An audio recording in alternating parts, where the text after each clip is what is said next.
आपने कभी नोटिस किया है कि एंगुलर एप्लीकेशन कुछ टाइम चलने के बाद स्लो हो जाती है या ब्राउज़र का मेमोरी यूसेज कंटिन्यूसली बढ़ता रहता है? तो ये होता है मेमोरी लीक की वजह से। तो मेमोरी लीक क्या होता है?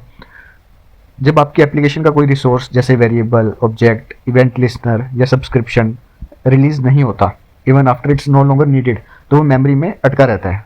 ठीक है, दैट्स वाई जो हमारी एप्लीकेशन है वो स्लो हो जाती है, ब्राउज़र हैंग हो जाता है और मोबाइल बैटरी ड्रेन हो जाती है।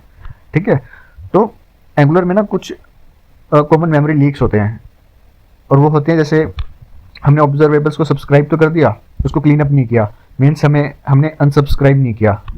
जब हमारा कंपोनेंट डिस्ट्रॉय हो जाता है ना, पर उस टाइम पे हमने उसको अनसब्सक्राइब नहीं किया, तो उस केस में मेमोरी लीक हो जाता है। जैसे कुछ हमारे डोम इवेंट लिस्टनर्स होते हैं, उनको भी हमें रिमूव करना पड़ता है। अगर लिस्टनर रिमूव नहीं किया तो वो कंपोनेंट का रेफरेंस होल्ड करेगा, तो इस वजह से भी मेमोरी लीक होता है। हम set time out, set interval use करते हैं बट उनको क्लियर नहीं करते, तो वो बैकग्राउंड में चलते ही रहते हैं। That's why memory leak occurs. तो ये सब रहते हैं हमारे मेमोरी लीक के कॉजेस।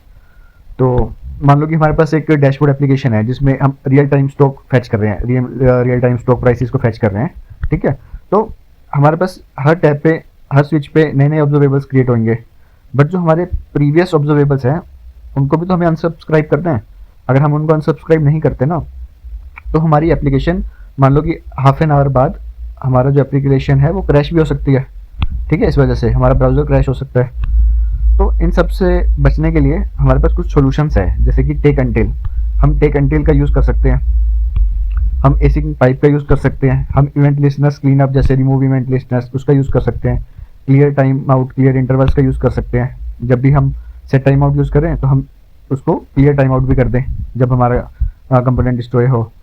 ओके, जैसे हम RxJS ऑपरेटर्स जैसे स्विच मैप का भी यूज़ कर सकते हैं, जो क्या करेगा, ओल्ड सब्सक्रिप्शंस को ऑटोमेटिकली कैंसिल कर देगा।